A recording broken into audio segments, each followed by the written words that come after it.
how I got my first scholarship. It is a little bit of story today I'm going to share with you, but this story has to do with the power of God and overall how can you be able to connect the dots and how can you prepare yourself for the opportunities when they arrive. Are you ready for those opportunities? Are you able to connect the dots? Can you link what you are doing with God? How I got my first scholarship, which was Fulbright scholarship, to come to the United States of America as a Fulbright scholar in the year 2008. So I will start today by taking a quotation from Steve Jobs. Steve Jobs made this speech when he was doing the keynote speech at the University at Stanford University, when he was keynote speaker on the graduation. And he said the following things about connecting the dots. He was giving his personal life story, and I'm going to read it on my screen here. He said, and I quote, "You can't connect the dots looking forward. You can only connect them looking backward. So you have to trust that the dots will somehow connect in your future. You have to trust in something, your gut, destiny, karma, whatever. You have to trust on something." That is the end of quote. So, why do I call this connecting the dots? And in the end, how do I connect it to the power of God and the preparation you are having as an individual and the might in heaven to support you, to guide you in what you really want? So, it all started with my childhood dreams.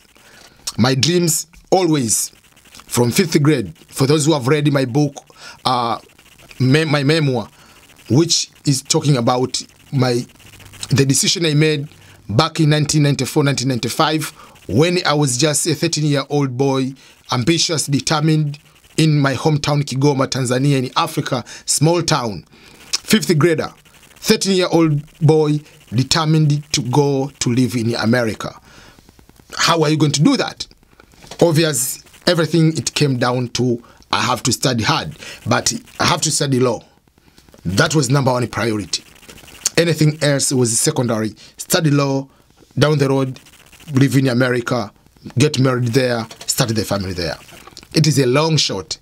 Remember, 1993, 1994, there was no internet in Kigoma. There was just one place, whatever, the internet cafe, but no internet. How can you be so ambitious and determined at that age? You are not the son of a rich person. You are not a son of politician in Africa, the powerful people. You are just the son of the civil servant. How are you going to pull it off? So, my job was to study hard, become a lawyer, study law, go further, study in Europe, America, whatever, but destiny is America. It wasn't easy to have that determination because so many people around you, they tell you it is impossible to your thinking. And it's just the dreams you are having, which they childhood dreams, you're just childish. But are they really childish? So, I keep doing what I'm doing. While I was in Form 5 in Tanzania is 1 year before final of high school. So it's the first year of high school. High school is 2 years. You do your 7 years in primary school or grade school. Then you do 4 years of junior high school, we call ordinary level. And then you do 2 years of high school. So in total it's like 13 years from first grade to high school or whatever. So while I was in Form 5, which 1 year before I finished high school, I tested myself to do the final national examination of high school. I passed well, but those grades were not able to give me the opportunity to go to the university. So I waited for my time as high school now to do the exam. And I got very good Division 1. As usual, I applied first choice at the university. I applied just one university, University of Dar es Salaam. That was the dream again. Bachelor of Laws. Second option, Political Science, Public Administration. Third choice, Political Science and Language Studies. I was not selected on the first choice. I was so mad not becoming a lawyer. Remember, my two brothers are already lawyers at that time. I studied from primary school just like I'm going to be a lawyer. And now I cannot be admitted to law. So that is a different system. Like currently we have so many universities, that's number one. But still my dream was to study University of Dar es Salaam. But for those who do not understand, for instance in Europe here or America, people, you have so many options. You just like, it's not like you can be applying, then they can deny you, and then it's over. They can, yeah. So, second option, political science, public administration, I was not selected. Remember, I have very, very good scores, my high school results. And they selected me on my third choice, political science and language studies. Just to see how furious I was. Yes, I'm excited to go to the university, but studying political science with major in public administration and minoring language studies, I was so mad. Very, very upset. And this is a lesson for many people, which I'm going to explain in my story. So, I had to process to move from political science to public administration, political science to law, and the language studies. And everybody, they signed the documentation, and one professor said, I'm not signing your document to move from the Department of Linguistics. Just assume how much I didn't like that person. Whether, I don't know whether I can use the word hate, but I was so mad with that person, so much upset. Like, why just sign this paper so that I can move to my dreams? And didn't sign. So I end up doing political science and language studies. So, doing political science major, doing my major in public administration and minor in language studies, specifically English and linguistics. So, because I was so mad, so much upset, it blocked my ambitions, my readiness of studying or learning more and pursuing very well, getting good grades in linguistics or language in general. So when I was doing political science, which is, in my opinion, I don't know for other people, it was harder to get A in political science than getting A in English or linguistics. But because I was so determined also, like in political science, my brother, my sister, also some of my brothers, they did political science. So it was easier for me to get A because I can just concentrate, study hard, do whatever, and get A's in political science, public administration. But because I was already have a negative mindset already from day one, so I was not able to get A or B plus on linguistics or English in general. But I was good in high school. I was very, very good. I taught it. I mean, like in high school, English, whatever. I was very, very good at it. So I was just usually go maybe one lecture and go on the test. I go on the test and the day for exams, I get C, B plus, B plain. So that's, for me, it was okay because that was not my area of focus. My area of focus was political science. So I didn't get like fail in any of the subject, but I didn't get grades, which I know for myself, if I could study, like attend the lecture, I could get even all A's or B plus. It was easy to get that. But I didn't do that because my mindset was not focused into that particular area. And I was already shut down. So that is part of the lesson I'm going to say. Don't become so angry with yourself. And don't make, if something doesn't go on your way, don't let that something completely destroy you for the rest of your plans, because certain plans you never know what God is planning for you. So I was continuing to doing that, and then while I was in second year, remember in Tanzania most of the social science programs are 3 years college. So on my second year, when I'm about to finish my second year, going to the third year, then I finished second year. So on my we are starting the third year. On my final year, I saw the advertisement for the Fulbright scholarship that U.S. Embassy, the Department of State, U.S. Department of State through the embassy are looking for people to come to America to teach Swahili language. And among the qualification, you must be studying English or linguistics or literature at the university. In other words, they are looking English professionals to come to America to teach Swahili, and you are teaching Swahili because you are basically native speaker of Swahili, so you can be able to teach the simple habari, salama, those simple things, greetings, hi, whatever, simple things, and like Swahili 101, you can be able to teach at the university level, but at the same time while you are teaching as a Fulbright scholar, you can also introduce your culture to university students and the community, but at the same time studying at least 4 subjects, 2 each semester, about American culture and studying English here or teaching, so that when you go back, you'll be improved in your English, you'll have more techniques of teaching, more books, whatever, everything. That means you can be able to go back and do something to expand the English language, which is a foreign language in Tanzania. So the program is called the Foreign Language Teaching Assistantship Program. That means you teach Swahili in the US, which is a foreign, and you learn English more, and you go back to your country and support the people. And what programs are you going to do to spread the English and people to succeed in the English language and using it in a very positive way and succeeding, whether through their studies or through innovation, business, things of that nature. So when we went to we went for the first time for the the information session, there were more than 500 people. So the first session we were like 300 people.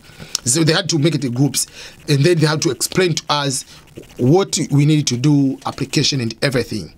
So the course which I didn't want, I was so much mad about it from day one.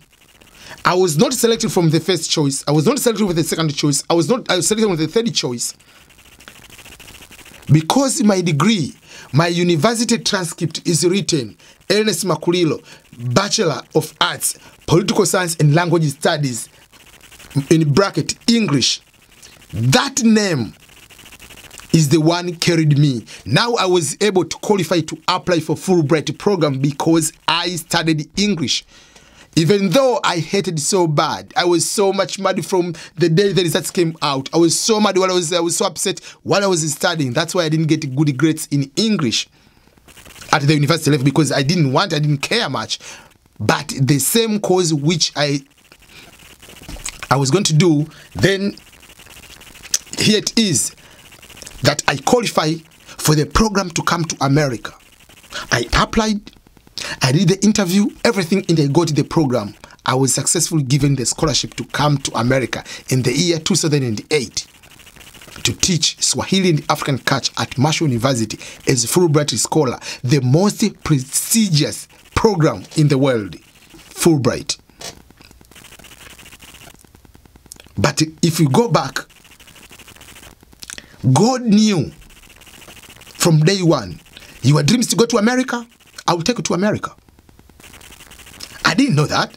For me, I knew like, okay, I'll go to America, but I have to get good scores. I have to do this. I have to study law. I have to go to Europe first because I didn't have money to apply for all these other things like GRE or other. So I'll just take the English proficiency test, go to Europe, and then later come for PhD in America. That was overall. I'll come to America eventually, but was not straight away.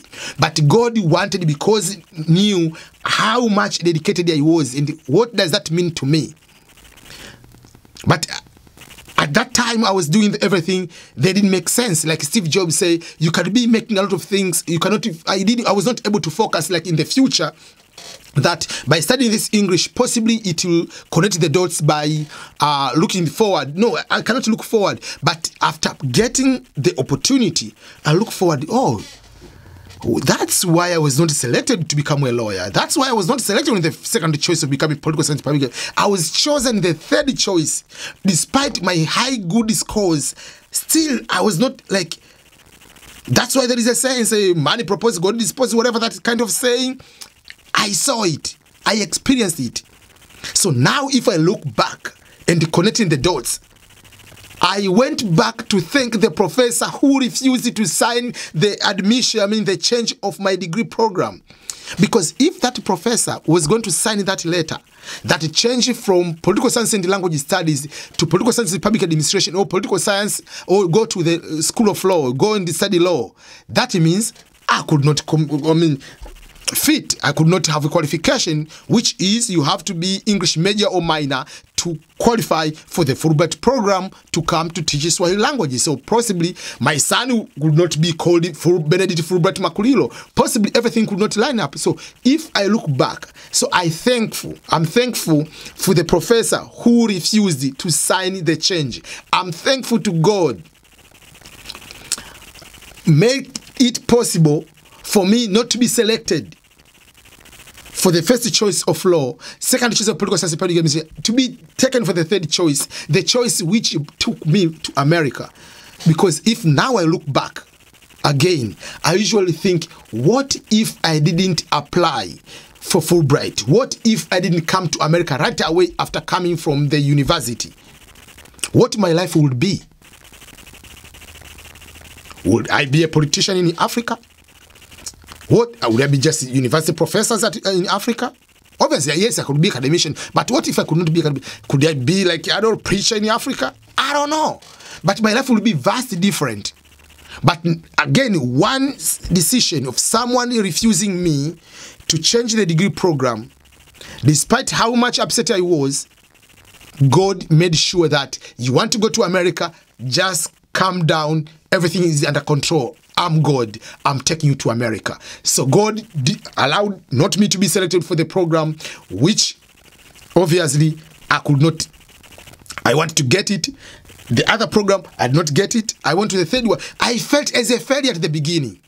When I was doing, that's why I had to get all the A in political science to show that I was supposed to be here. I'm not a failure. But it was all about God and how can guide you. So my lesson now, everything comes now from that moment. Everything comes to whether how hard it is. You have to have a belief in God. Steve Jobs said, believe on something, whatever. Believe in God that everything is under control. At one point, it will connect the dot. Whether you do something like now, it doesn't work out, that experience can work, connecting and making something bigger for yourself in the future. I know you have something, you have done the same thing like me. You have certain things of the same kind of story. It happened to you. And when you look back, you connect the dots and say, wow, I'm thankful to that person. I'm thankful to that guy. So, what is your story? How did you connect the dots on something that didn't work out, but down the road later, it came to connect and helped you to succeed on something? I know you have a story, might be better than mine. Please share the story. The more we share these positive stories is how we spread the word of God. By sharing these kind of stories is we witness, like, no matter how successful we become, we came from certain kind of challenges. We came from areas where we were down. Because some people then think, okay, this person is this. Oh, it was easy for them. No, it wasn't easy. Share your journey on something. Even if you got A on something, did you get F? Did you quit? Did you come back? How did you go through all the rejection of jobs you have been applying, for instance? So that is what I want to share with you about my story, how I got my first opportunity to come to America under Fulbright scholarship. But later I got other scholarship like John B. Kroc. I got other scholarship like I got scholarship which is Rotary Ambassador Scholarship. But the first scholarship meant a lot because it was a defining factor. That's why my first child, his name is Benedict Fulbright Makulilo. Fulbright in the honor of everything, how it started for my success. But the success came from God, and all the rejection I got, but I didn't foresee all those challenges. But now if I connected the dots, I'm so much thankful for everyone who made it possible for me, even the one who rejected me, because that rejection played a very big part on my entire career, my entire path of success. Thank you, everyone, and goodbye. Remember to subscribe and share your story here. Goodbye.